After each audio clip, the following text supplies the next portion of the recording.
नमस्कार, ज्योतिष परामर्श केंद्र जागेश्वर धाम के यूट्यूब चैनल पर आपका स्वागत है। मैं हूं ज्योतिषी भुवन चंद्र पांडे। प्रिय दर्शकों, हाजिर हूं लेकर आज मेष लग्न के संबंध में कुछ जानकारी लेकर। सबसे पहले आपको बताते हैं कि मेष लग्न में कौन सा ग्रह किसका अधिपति होता है और क्या फल देता है, और मेष लग्न में कौन से ग्रह कहाँ पर क्या फल देते हैं। मेष लग्न अत्यंत दृढ़ लग्न माना जाता है, मजबूत लग्न माना जाता है। संस्कृत में इसको अज, विश्व, क्रिया, तुम्बुर आदि नामों से जाना जाता है। काल पुरुष के शरीर में इसका स्थान सिर है और इसका स्वरूप जो है मेढ़ा के सदृश है, जो कि बलशाली है और प्रत्येक से लड़ने भिड़ने के लिए तत्पर रहता है। इसका स्थान धातुकर है और इसके जो रत्न है वह है भूमि, जमीन। ये पुरुष राशि है, ह्रस्व संज्ञक यानी कि छोटा है। इसकी जो स्थिति है वो छोटी है, इसका कद छोटा है और ये पूर्व दिशा का स्वामी है। ये ग्रह क्रूर स्वभाव का है लग्न, और इस लग्न की जो राशि है वह है चर राशि। इसके साथ ही रात्रि के समय यह राशि जो है विशेष बली होती है। आपने देखा होगा कि मेष राशि के वो लोग जो शराब पीते हैं, दिन को कम और रात्रि को ज्यादा मात्रा में शराब पीते हैं, इसका कारण ही रात्रि बलि होना होता है।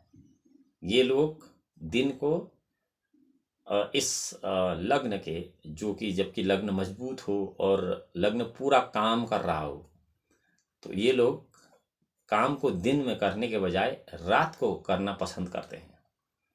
मेष राशि बलि कहाँ होती है? मेष राशि बलि होती है दशम भाव में, और इसका क्षत्रिय वर्ण है, लाल रंग है।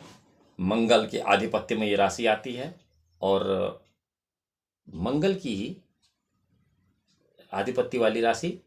इसके जो मेष राशि का भावाधिपति मंगल होता है, इसके लिए जो ग्रह हैं, सूर्य जो है पंचमेश होता है मेष राशि में, और पुत्र भाव का अधिपति होता है और त्रिकोणेश होता है। मेष लग्न में चंद्रमा जो है वो चतुर्थेश होता है, सुखेश होता है और केंद्रेश होता है। मेष लग्न में यदि मंगल की बात करें तो वो लग्नेश और अष्टमेश हो जाता है। वहीं बुध जो होता है मेष लग्न में वो पराक्रमेश, शत्रु स्थान का अधिपति हो जाता है। मेष लग्न में देवगुरु बृहस्पति जो है भाग्येश हो जाते हैं, बेश हो जाते हैं और त्रिकोणेश हो जाते हैं।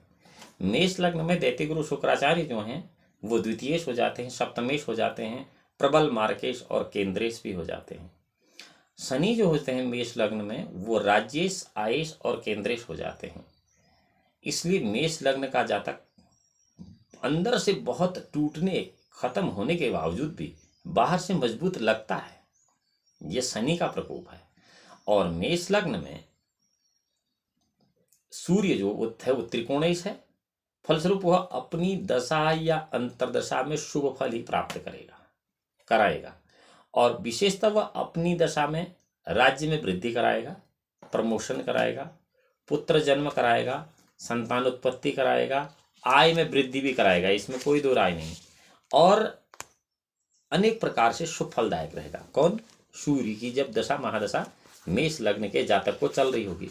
यहाँ हम मेष राशि के व्यक्ति की बात नहीं कर रहे हैं, यहाँ पर हम केवल मेष लग्न के व्यक्ति की बात कर रहे हैं। चंद्रमा जो है मेष लग्न में वो चतुर्थेश होने के साथ साथ माँ का नैसर्गिक कारक ग्रह है। इसकी दशा अंतर्दशा में मात्र सुख, वाहन प्राप्ति आदि कार्य जरूर होंगे। और वही मंगल जो है वो मेष लग्न की कुंडली में लग्नेश होने के कारण अष्टमेश भी होगा, पर लग्नेश होने के कारण इसे अष्टमेश का दोष नहीं लगेगा।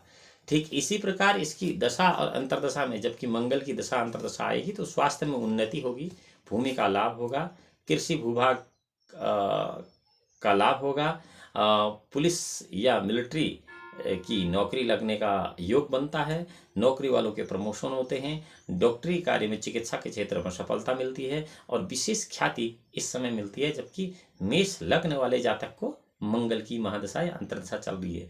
मैं आपको पुनः बता दूं कि लग्न की भविष्यवाणी हो रही है, न कि राशि की। बुध मेष लग्न में दो भावों का अधिपति है, तीसरे और छठे भाव का। तृतीय षष्ठे होने से दूषित होता है और शत्रु उत्पन्न करने में समर्थ है और परेशानियों को बढ़ाने वाला है। व्यापारिक कार्य में निरंतर उतार चढ़ाव यह बनाए रहता है। बुध की दशा अंतर्दशा जो है वो नाना प्रकार के कष्ट, मानसिक परेशानी, व्यापार हानि, शत्रु वृद्धि आदि में सहायक हो जाएगी।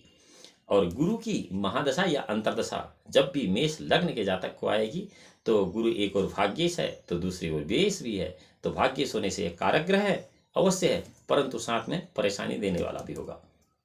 त्रिकोण का स्वामी होने से इसकी दशा अंतर्दशा पूर्वार्ध में शुभ फलदायक होगी, लेकिन उत्तरार्ध में अशुभ फल देगी और व्ययशील रहेगी। त्रिकोण का स्वामी होने से शुक्र, द्वितीय सप्तमेश होने से मारकेश तो ये बनेगा ही बनेगा शुक्र, और साथ ही प्रबल हानिकारक भी होगा। शुक्र महादशा में शुक्र के ही अंतर में यह मारक नहीं बनेगा।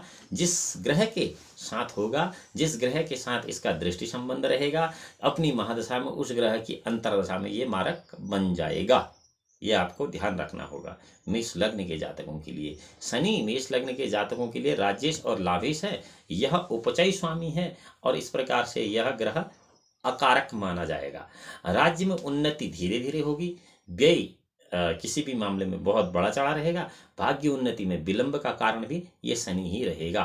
राहु और केतु ये जिस स्थान पर मेष लग्न की कुंडली में रहेंगे, उस जिस ग्रह के साथ बैठेंगे उसके जैसे ही फल देना शुरू कर देंगे। मंगल, सूर्य या चंद्र, इन दोनों का संबंध प्रबल राज योग कारक रहेगा, क्योंकि सूर्य चंद्र का संबंध त्रिकोण केंद्र का संबंध होगा। ठीक यही स्थिति सूर्य मंगल के संबंध की भी मेष लग्न की कुंडली में बनेगी। बृहस्पति शनि का संबंध मेष लग्न की कुंडली में सामान्य एक राजयोग बनाएगा। यदि भी यह भी विकास केंद्र का संबंध होगा, विकास केंद्र यानी कि जहां से वृद्धि होती है, दो केंद्र जो कि आयु आरोग्य ऐश्वर्य की वृद्धि करते हैं, पर गुरु भाग्येश व्ययेश तथा शनि एकादशेश होने से यह राजयोग कमजोर हो जाएगा, जो राजयोग बनता था। सप्तम भाव में शुक्र चाहे अकेला हो या किसी ग्रह के साथ रहेगा, वो अकारक ही माना जाएगा। मेष लग्न की कुंडली में मेष राशि की नहीं, इसके अतिरिक्त ये गृहस्थ जीवन का विनाश करने वाला होगा।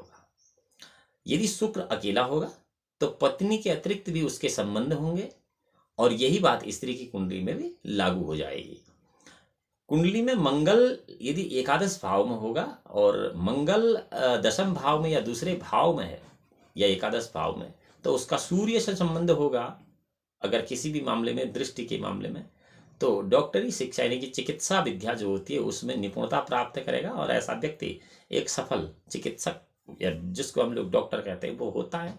दशम भाव में अकेला गुरु होगा तो वो अपनी दशा अंतर्दशा के में सामान्य मारकेश बनेगा, साथ ही रक्त से संबंधित प्रबल बीमारी भी करेगा।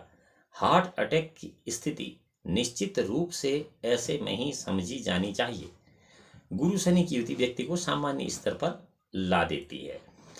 गुरु महादशा शुक्र के अंतर में, गुरु महादशा शनि अंतर में, शुक्र महादशा गुरु अंतर में, शुक्र महादशा में शुक्र से संबंधित ग्रह की अंतरदशा में, ये जो ऊपर तीन बताए वही मैंने, गुरु की महादशा शुक्र के अंतर में, और गुरु की महादशा शनि के अंतर में, और शुक्र की महादशा गुरु के अंतर में, और शुक्र की महादशा शुक्र से संबंधित ग्रह जो होगा उसकी अंतरदशा में मेष लग्न के जातक की का देहावसान होता है।